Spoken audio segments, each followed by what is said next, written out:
The night was bitter cold outside the walls of Castle Black. The wind howled like a beast let loose, scraping across the wall like claws dragging down stone. Melisandre stood alone, her red cloak fluttering in the wind like flames against the snow. She knelt in the ice, hands hovering above a cold, broken body laid out on a stone slab, face covered in a torn wolf banner. But this was no ordinary dead man. The men of the Night's Watch had whispered about the strange northern corpse, brought by wildlings from beyond the wall. He'd been frozen solid, his body preserved like a statue in ice. They said he looked familiar, too familiar. Some even swore it was him, Ned Stark, the Lord of Winterfell, the man beheaded in King's Landing for treason. But how could that be? He was dead. Everyone saw it. His head had rolled. But Melisandre, she saw something else. She had seen a shadow in her flames. A wolf with no head, still howling. A sword of ice clashing against a sword of fire. A dead man walking, wearing honor like a second skin. She thought it was Stannis. She was wrong. Her magic had brought one man back before Beric Dondarrion and once, even Jon Snow. But this was different. This was not just about life or death. This was about reckoning, about justice, about correction. She placed her hands on his cold chest, her breath fogged in the air. Around her, the Watcher's wildlings, brothers of the Watch, and Davos Seaworth stood. In tense silence, they didn't know what to believe anymore. Magic had shaken their world, and now the Red Woman was trying again. She began chanting in the old tongue, her voice deep and slow, as though dragging something out of the earth itself. Her hands grew warmer, her eyes closed. R'hllor, Lord of Light, bring him back, for the night is dark and full of terrors. Nothing happened, just wind and silence. Then a breath, a shallow hoarse gasp escaped the man's cracked lips. His chest trembled. Davos stepped back, sword half drawn. The wildlings murmured. Melisandre kept chanting. And then he opened his eyes. Ned Stark. He looked around, confused, slow, like a man pulled from the depths of a nightmare. His hands clenched, his mouth opened, dry and cracked. Arya, Melisandre stopped, breathless, staring at her miracle. Ned sat up painfully, stiffly. His face was gaunt. The scar where his head was once severed had faded into a pale ring round his neck, but it was there. He looked around, trying to stand. Davos caught him. "What is this?" Ned asked. His voice was hoarse. "Where am I?" "Castle Black," Davos said. "You're among old allies. You've been brought back." Ned blinked. The memories were foggy. The dungeons of the Red Keep. The lies Varys whispered. The headsman's sword. Darkness, then light. His legs gave out. Davos lowered him to a bench. The wildlings were still watching him like he was a ghost. Maybe he was. Melisandre stepped closer. "You were not meant to die, Lord Stark. The world needs men like you again." He looked at her, haunted. "I am no lord any more, Lord of Winterfell or not," she said. "You were betrayed by a kingdom built on lies. That same kingdom is tearing itself apart." His face darkened. The silence was heavy. "Gone," Davos said softly. "The Red Wedding, your son, your wife, all betrayed, all murdered." Ned turned his face away, as though the snow could hide the grief washing over him. He didn't weep. Ned Stark never wept, but his whole body sagged like it carried the weight of the Seven Kingdoms. He was not just back, he was returned to a land that had let his family burn, his name rot, and his house fall. And maybe that was why the gods or the fire had brought him back, because this time honor would not be enough. This time he would see the truth of the world, and he would not die again for its false promises. Not this time. The days passed slowly at Castle Black, but for Ned Stark, time felt both foreign and cruel. He moved like a man caught between two worlds, live in flesh, but still tethered to death in spirit. Each step was stiff. Each breath reminded him he shouldn't be breathing at all. His memories returned in pieces. The dungeon's cold stone, Flor Sansa's tearful eyes, and the last thing, his own death.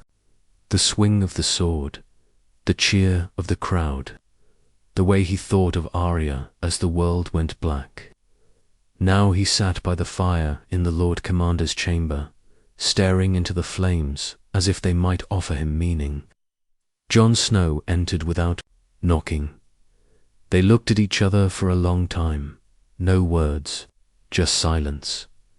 Then Jon, his voice trembling, whispered, "Father." Ned rose slowly. "I never thought I'd see you again," Jon said. "I shouldn't be here," Ned murmured. "I felt death. I was gone." Jon stepped closer. "I was dead too. Melisandre brought me back. You never asked why, did you?" Ned's eyes narrowed. "Why? Because the world's changing, and it's not going to be saved by kings or noble blood. It's going to be saved by the dead who returned to finish what the living couldn't." Ned frowned. "And what exactly is it you think we're meant to finish?" Jon looked grim. "The South still plays games of thrones, while the real war brews in the North. The Night King marches. Winterfell is under Bolton control. Sansa escaped and came here, barely. Rickon was betrayed by the Umbers." Ned's hands clenched. "My children, they need you," Jon said. "But not the Ned Stark who died in King's Landing. They need a different man. One who doesn't trust injustice where there is none. One who doesn't forgive betrayal just because it comes from a crown." Ned sat again. "I raised you to believe in honor, Jon, and it got us all killed." The words struck harder than steel. Jon didn't say it to wound him. He said it because he needed his father to understand. The world didn't need honor right now. It needed something else. That night, Ned walked the battlements alone. He looked down into the blackness beyond. The wall. The cold didn't bother him anymore. He felt it, but it didn't sting. Perhaps that was the cost of coming back. A part of him had never truly returned. Melisandre joined him. "You still believe in the gods of your fathers?" she asked. "I believe in death," he said. "I've seen it. But now you've seen fire," she said. "Tell me, do you feel different?" He looked at her. "I feel angry." "Good," she said, smiling faintly. "It means you were brought back with purpose. The North remembers. But the North also forgets how to fight. It bends the knee to monsters now. You will show them the truth." He didn't answer, because deep down, Ned knew something had changed. He remembered the man he had been, just, loyal, proud. But he also remembered the man who hesitated to reveal the truth about Joffrey. The man who gave Cersei a chance. The man who died thinking he was protecting his daughters, only to watch them suffer from the grave. Now his daughters were no longer girls, and the world was no longer the one he tried to protect. The next morning, Sansa came to him. Her face was cautious. She had seen too much, worn the faces of too many monsters. But when she saw him, truly saw him, she broke. She wrapped her arms around him, and he held her like a father would hold a daughter he once thought lost to time and fate. But even in that embrace, Ned felt something else in her. Strength fire. She was no longer a child. When she pulled away, her voice was calm but cold. "We have to take back Winterfell," Ned nodded. "We will." Sansa looked at him, "and this time we won't show mercy." He didn't argue, because for the first time in his life, Ned Stark agreed with vengeance. They rode out before dawn. A bitter wind swept across the frostbitten plains, cutting through layers of fur and leather. Behind Ned Stark, a modest force of free folk, Night's Watch defectors, and Northern loyalists followed. Men who had once fought each other now moved under one Banara banner stitched hastily from the old direwolf sigil. Dulled and dirty, but still unmistakably Stark. He rode alongside Jon and Sansa. Ghost loped silently through the snowdrifts, his red eyes scanning the horizon. Davos trailed behind, speaking in hushed tones with Tormund Jonspane, who seemed oddly amused by the entire affair. "You sure this is him?" Tormund had asked Jon days earlier. "He don't look much like a man who was once dead. Looks more like a man who never stopped dying." Jon didn't answer then, but he understood. Ned Stark had returned, yes, but not untouched, not unchanged. Ned himself didn't speak much. He spent most of the journey in silence, his eyes always fixed ahead, like he was looking past the hills and snow-covered trees, seeing Winterfell, already seeing the home that had been taken from him, twisted into a house of torture and shame. By the Boltons, when they made camp near the last hearth, a raven arrived. Jon took the scroll silently, his eyes scanning it before passing it to Ned. It was from Ramsay Bolton. It was written in that mocking, sickly, confident tone, one that reeked of entitlement and blood. "To the bastard of Winterfell and the ghosts who follow him, come and see what's left of your family. I have your brother. If you want him, come and die." Ned's hands crumpled the paper before handing it to the flames. His voice was quiet. "We march at dawn." Sansa looked at him. "You believe Rickon's still alive?" "I believe Ramsay wants us desperate," Ned said. "He underestimates what desperation does to a Stark." Later that night, around the fire, Jon finally asked the question that had been growing in him like a thorn since Castle Black. "What do you remember, father, of death?" Ned stared into the flames for a long time. "I remember darkness," he said. "Not like night, something colder, something ancient. No sound, no pain, just silence, and then a voice." Jon leaned forward. "A voice, a woman's voice," Ned said slowly, as though unsure if it had been real. "She said, 'You were not finished.' And then I woke up." Jon's brow furrowed. "You think it was the Lord of Light?" "I don't know," Ned said. "All I know is I was given another chance." He turned to Jon, his gaze heavy. "And I won't waste it." The next morning, they reached the outer ridges beyond Winterfell. The old fields where Stark bannermen once gathered were now littered with Bolton pikes and makeshift defences. Snow fell steadily, blanketing everything. In soft white but no snow could cover the red that had soaked this land. Ned dismounted and looked upon the fortress he once ruled. Its walls still stood tall, but its spirit had been bled dry. He could feel it. "It's not Winterfell anymore," he muttered. Sansa stepped beside him. "It will be," as they scouted. From the ridge, Davos came forward. "We don't have the numbers, but we do have the land. If we strike fast—" "No," Ned interrupted. "We don't strike with hope, we strike with fury." Jon and Davos looked at him, startled by the coldness in his tone. "There is no honor in this war," Ned continued. We are not here to win hearts.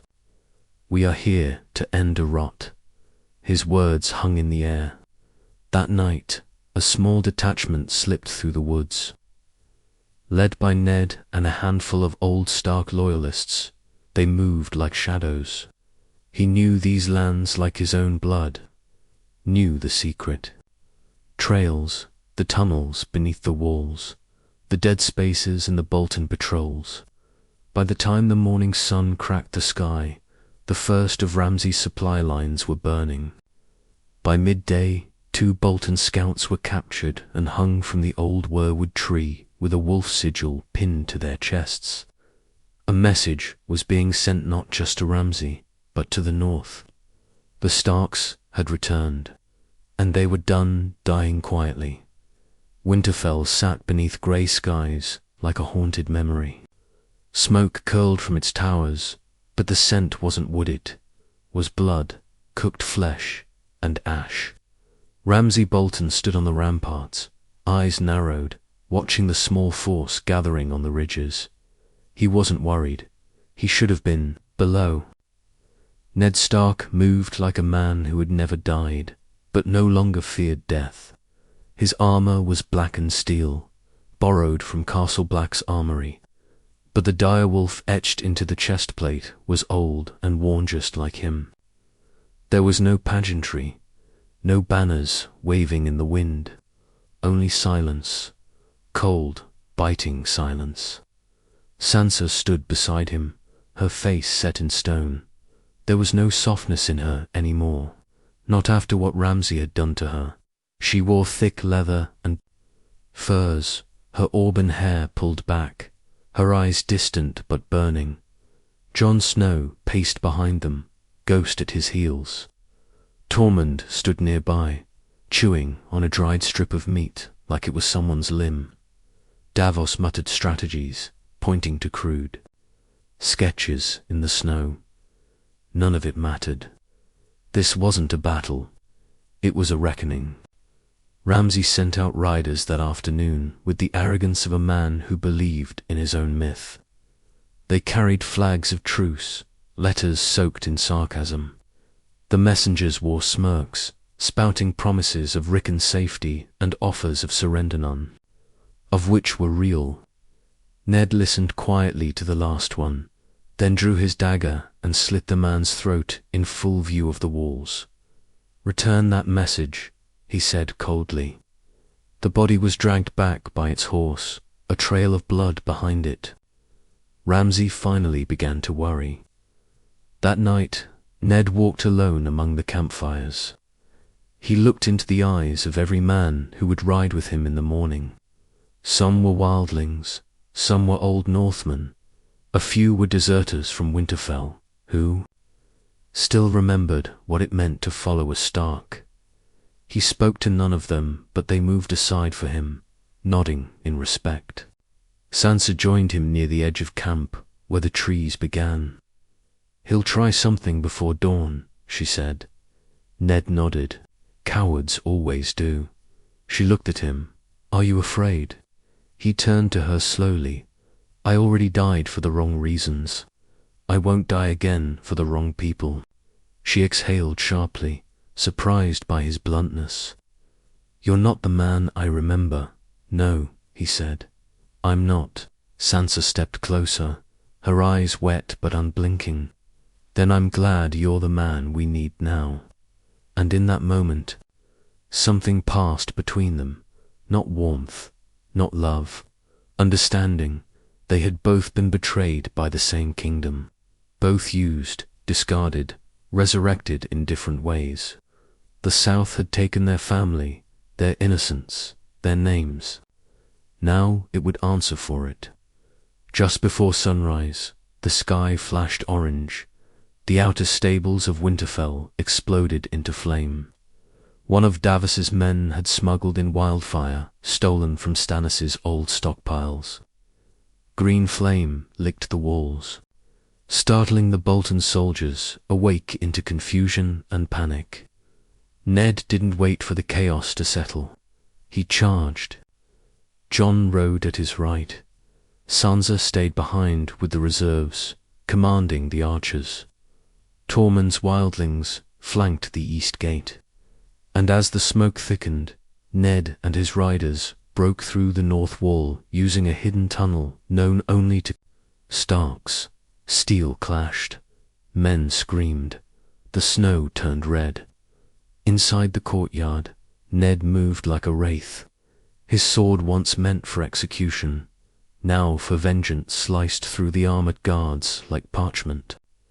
He wasn't faster. He wasn't stronger. He was relentless. He didn't speak. He didn't yell. He killed. Rickon was found chained in the kennels, barely alive, his face swollen from beatings. He didn't recognize his father at first. How could he? But when Ned lifted him in his arms, the boy whispered one word, "Father." Ned held him tighter. "We're going home." Up above, Ramsay watched from his tower, panic finally seeping through the cracks in his perfect teeth. The Starks weren't supposed to come back. Not like this. Not him. The inner halls of Winterfell were a maze of stone and shadow, once warm with the memories of Stark laughter, now echoing only with the screams of the dying. The banners of the flayed man still hung above the archways, but the blood on the walls fresh, and boiling painted over centuries of Stark honor. Ned Stark moved like a storm through it. Rickon had been passed to Davos, and a group of healers who worked quickly in the kitchens to save what little strength the boy had left. He was quiet, barely responsive, eyes vacant. Ramsay had made sure. The youngest Stark remembered fear, and for that there could be no mercy. Jon had taken most of the courtyard. The wildlings now tore through the lower levels like wolves unleashed, clearing room by room with no quarter. It wasn't a battle. Anymore, it was a purge. Sansa stood atop the walls, watching it unfold. There was no triumph in her face, only rage, simmering beneath ice. She wanted one thing, and he had not yet fallen: Ramsay Bolton. Inside the tower, Ramsay sealed the upper door behind him. His maester was long gone. His guards had fled. Recthian Greyjoy had vanished during the chaos. Ramsay stood alone, holding a bow in his hand, fingers twitching nervously. His other hand held a dagger, blood-stained but polished, like a collector might keep it. The silence broke with a distant thud. A door splintered. Boots echoed in the stairwell. Ned Stark was coming. Ramsay chuckled, a sick, hollow sound. "You were dead," he whispered to himself. "I saw your head roll. They all did." Another thud, louder, closer. "I am Warden of the North. I was legitimized. I have Winterfell. I am the law." The door shattered. Ned stood, there tall, blood-stained, pale, but his eyes were more alive than they had ever been in life. And they were locked on Ramsay like a wolf eyeing its prey. Ramsay raised the bow, fast, let the arrow fly. Ned didn't flinch. The arrow hit his shoulder, but didn't drop him. He took one step forward. Another arrow, it grazed his thigh. Still he came. Ramsay dropped the bow and drew his dagger. "You're not real," he whispered. "You're not." Ned grabbed him by the throat and slammed him into the stone wall, with a force no one expected from a man returned from the grave. "You put your dogs on my children," Ned growled. "You turned my home into a torture hall. You butchered my blood." Ramsay laughed, wheezing through the grip on his throat. "And now you'll kill me. After all, your honor, your precious name." Ned didn't answer. He drew a blade. Not iced a great Valyrian sword was long lost. This was a plain weapon, forged at Castle Black. It didn't matter. Justice didn't need Valyrian steel. It needed a steady hand. Honor died the day I did, Ned said. You won't get a speech. You won't get mercy. You'll die like the coward you are in silence. He drove the blade through Ramsay's stomach, slow and deep. Ramsay gasped, his smirk finally torn away, replaced with something like fear. Ned twisted it. Ramsay sank to his knees, blood bubbling at his lips. My dogs, he gasped. Ned nodded. They're waiting. Later, in the courtyard, the last of the Bolton soldiers surrendered. Sansa gave them no promise of clemency. Those who had taken part in the tortures, the burnings, the hunt for her and Rickon, they were executed by evening. Ramsay's body was thrown to his own starving hounds. No one stopped them. No one looked away. And, as the fires were extinguished, and the gates shut once again, the banner of the flayed man was torn from the battlements and cast into the snow. Ned watched as the old Stark banner was raised again, threadbare, faded but proud. The direwolf Winterfell was theirs again. That night he stood in the godswood beneath the weirwood tree whose eyes had seen the first of his line, and now saw his return. Sansa joined him, silent. You did what I couldn't, Ned said. You survived. She looked up at him. You gave me the strength too. No, he said softly. The South took everything from us. But we're still here. That means something. That means we still have work to do. Sansa nodded. The North remembers, and so did he. The North was stirring. Like a great beast roused from slumber, its heartbeat returns slow, steady, and full of quiet fury. Ravens flew in every direction from Winterfell. Some bore seals of warning, others invitations. Most carried only one phrase, burned into parchment. By ink and blood, the Warden of the North has returned. In White Harbour, Lord Wyman Manderley dropped his goblet when he read the words. Ned Stark, he whispered, disbelieving. This must be sorcery. In the Dreadfort, the last of House Bolton's kin tried to flee before the North closed in on them like wolves to the crippled. One by one, they were dragged from hiding places, hanged in the village squares, their sigils set ablaze. At the wall, the remaining Night's Watch whispered that Melisandre had done the unthinkable again, but this time, they didn't dare call it heresy. No one dared call anything blasphemy when the dead came back to fix what the living broke. And in King's Landing, the Raven was read aloud in the Red Keep. Cersei Lannister laughed bitterly. Let him rise, she said. Let his corpse crawl through the mud. He'll find nothing but ash waiting for him. But behind her, a quiet panic was building. Varys, somewhere in the shadows, understood what it meant. The South had always ruled through fear and fire, but the North had found something worse. A dead man who no longer feared death. At Winterfell, the snows had begun to melt ever so slightly, just enough to clear the old paths. Ned stood on the battlements, watching the sun rise for the first time in weeks. It didn't warm him, but it reminded him that time was moving again. Sansa approached. The lords are arriving. Who answered the call? More than we expected, she said. The Karstarks, the Manderleys, even some mountain clans who never cared about banners before. They remember you. Ned didn't. Smile. He didn't know how to anymore. They're not here for me, he said. They're here because the realm has lost all sense of right. Someone has to bring it back. You mean to fight the South? She asked. I mean to burn the disease. From its roots, he said quietly, King's Landing took everything from us.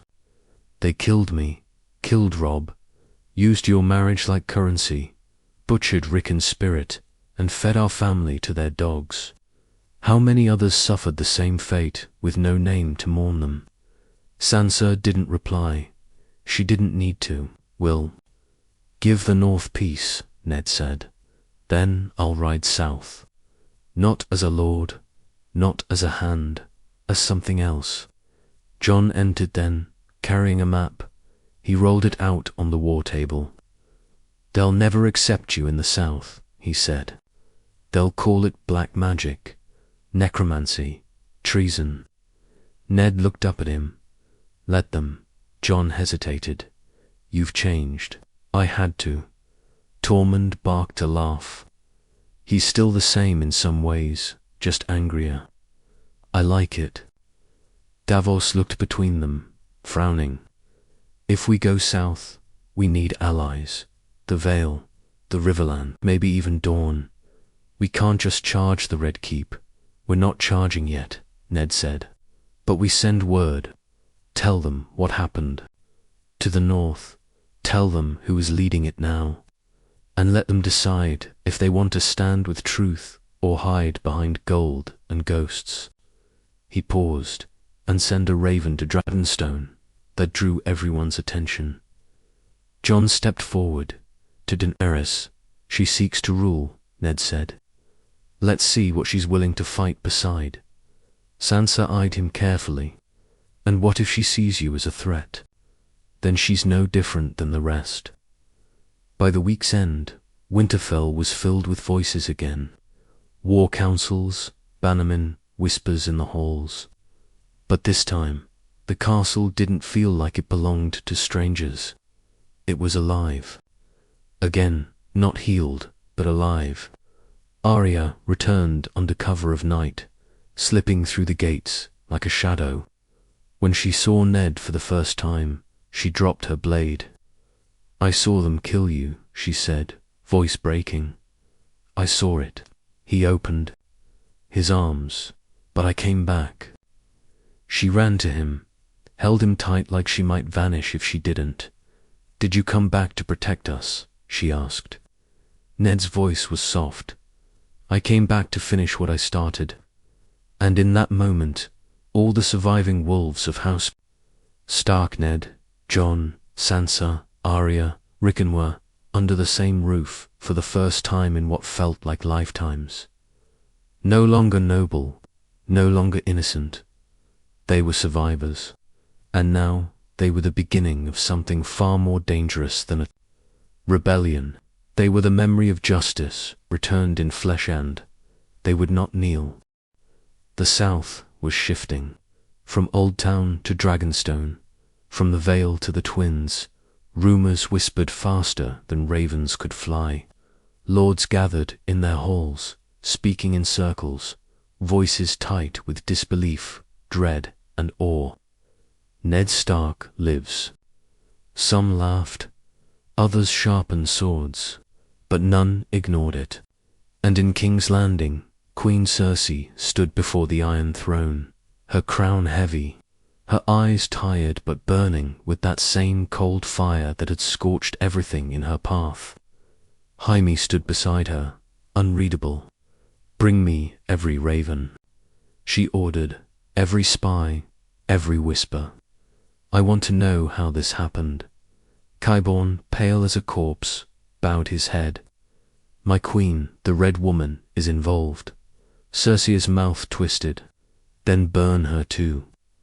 But no fire would undo what was already stirring. At Winterfell, the War Council had grown louder. Maps were stretched over old tables, ink smeared from countless fingers pointing and dragging. Jon pushed back a mug of cold ale and leaned over the layout of the continent. "We can't fight every kingdom," he said. "We'll be crushed before we reach the Riverlands." "We don't need every kingdom," Ned replied. "We need the right ones." He pointed to Riverrun. "The Tullys still bleed Stark. The Freys are dead." Arya made sure of that. "We take Riverrun first, then the Vale. Littlefinger's gone, and Lord Jon Royce holds the Eyrie now. He's a proud man, but he respects strength. If he sees the North, united again under me, he might open the gates. Sansa studied him carefully. She had grown wary of power even when it came from her own blood. And what then? She asked. What happens if we stand at the gates of King's Landing? Do we become what they were to us? Ned turned to her slowly. We do what they never did. We give them a chance. One. And if they refuse? Arya asked from the shadows. Then I bury that throne beneath the ashes of their greed, Ned said. It wasn't long before the first southern force moved to block them. A small Lannister host under Circa von Lannister's surviving son marched north through the Neck, sent by Cersei to cut the wolf's head off again. They never made it past Moat Cailin. Ned didn't meet them in open battle. He waited. In silence, as the swamps swallowed their horses, the mud ate their wagons, and his scouts harassed their flanks night after night. By the time the Lannister banner reached Winterfell's outer woods, the force was shattered and broken. He took no prisoners. Let the message carry itself. The North is not kind anymore. A raven arrived from the Vale. Jon Royce wrote it himself. If the Warden of the North still draws breath, let him stand before me and swear nothing but vengeance. Then we ride with him. It was all Ned needed. Preparations began for the march south. Jon would remain in Winterfell with Rickon to hold the North. Sansa would ride with Ned, not because he wanted her to, but because she insisted. You're not the only Stark who was betrayed, she told him. And I've learned how to make people remember who wronged us. Arya would ride ahead, gathering whispers, striking fear before the war even reached the gates. Her name was now a ghost across Westeros. They said she could kill with a glance, that she wore the faces of the dead. Ned didn't ask what was true. He didn't want to know. Dragonstone's reply arrived at dawn. It was written in elegant Valyrian ink, sealed with a three-headed dragon. We welcome Lord Eddard Stark's return to life, though we do not pretend to understand it. If he seeks justice, so do I.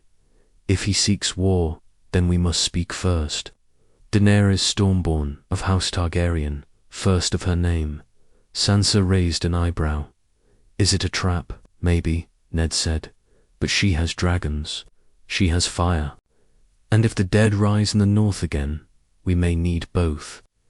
Jon was silent, his eyes on the seal. He knew Daenerys. He'd bent the knee once before. But this was different now.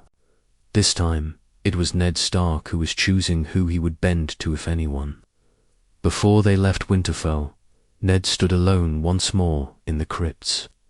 He walked past the statues of kings and lords, stopping before the one built in his own image. It was strange, staring at yourself carved from cold stone. The face was younger, softer, too kind. He touched the hilt of the stone sword the statue held. I thought I understood the world, he whispered. I thought honor was enough. Then he looked over at Lyanna's statue. Her stone eyes were as unreadable as ever. I kept your secret, and it cost us everything. He turned away and walked up the steps. Outside, the banners were being raised. Not just Stark, not just North.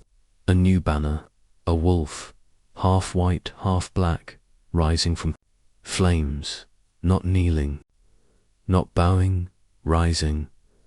The South was about to learn something that death already knew. You can't bury a Stark forever. The storm gathered slowly, not in the sky, but across the land. They called it the Reckoning March. Ned Stark led it at the front, flanked by his children, not in name only, but in war and spirit. Sansa rode beside him, armored not in steel, but in memory. Arya had disappeared ahead, her presence already haunting the south. and behind them came a force the Seven Kingdoms hadn't seen in generations. Wildlings and lords, old soldiers and new warriors, women with blades and boys with names to avenge. The South remembered banners and glory. The North brought silence and purpose. At the twins, they were welcomed not with open arms, but open gates. House Frey was no more. What Arya had done there had left the walls soaked in fear. The small folk bowed and said nothing. The phrase "the North remembers" now meant something real, something deadly. In the Riverlands, Riverrun raised the Tully banner as Ned approached, the Blackfish waiting on the drawbridge, eyes wide in disbelief. "I buried you," he said. "I stood at your grave." Ned dismounted. "You buried my body. My purpose wasn't finished." The old knight gave a slow, uncertain nod. "It is now." They joined the march. The Vale opened its gates after a tense meeting between Ned and Jon Royce. The Lord of Runestone said little, but when he looked into Ned's eyes and saw the weight of death still behind them, he did not question the cause. More banners joined, more steel, more voices, and then the message was sent south, with no pretense and no apology. Eddard Stark rides for King's Landing. He does not come to speak, he comes to remember. Cersei Lannister stood before the Iron Throne like a lion cornered in its own cage. The gold of her crown looked pale under the torchlight. She had dismissed the small council days ago. Jaime had not returned. Qyburn lingered like a vulture beside her. She read the letter once, then again, then she burned it. "If he reaches the gates," she said, "I want the city flooded in wildfire."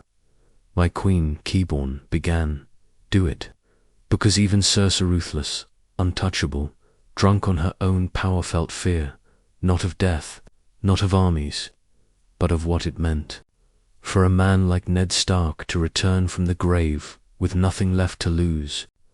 But before he reached King's Landing, they stopped at Dragonstone.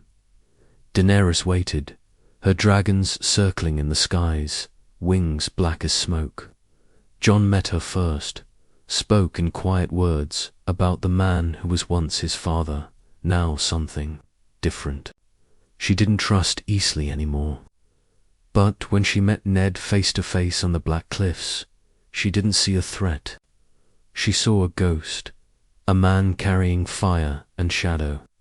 Her kind of man. "You died for your people," she said softly, then rose to lead them again. "I died for the wrong men," Ned replied. "This time I choose who is worth dying for."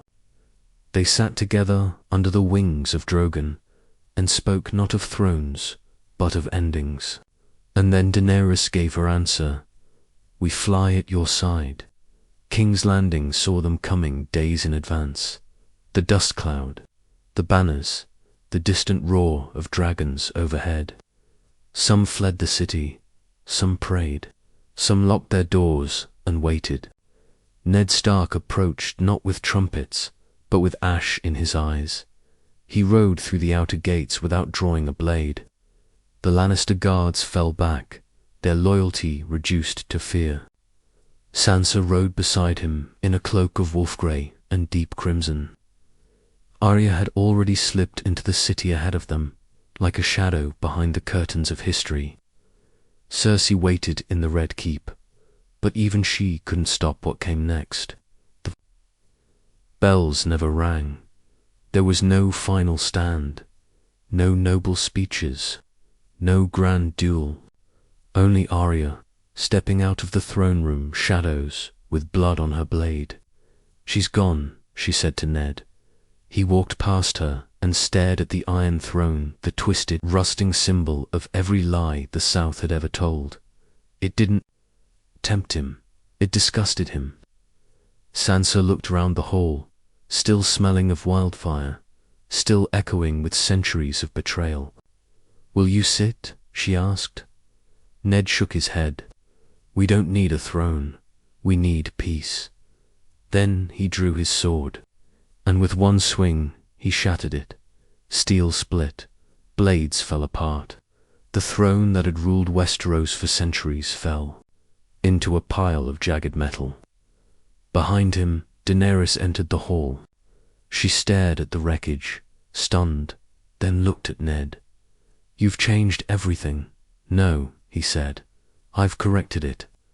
In the weeks that followed, the kingdoms broke apart, then reformed, freer, fore-aware.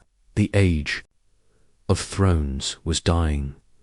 A council would rise. Voices would be heard. But the name Stark, once a relic of honor and loss, now carried something heavier, judgment. Ned did not stay in the south. He returned to Winterfell, where the land still remembered what home felt like. Asterisk. Sansa ruled the north. Jon chose exile again, not because he had to, but because he knew the cost of too much power. Arya sailed west, never looking back. And Ned? He walked the forests alone most days. The man who died with honor now lived with purpose, not for a throne, not for revenge, but for every name, carved into stone because no one stood up when they should have. He was the man who refused to die for a kingdom that betrayed him, and now he lived to make sure it never happened again.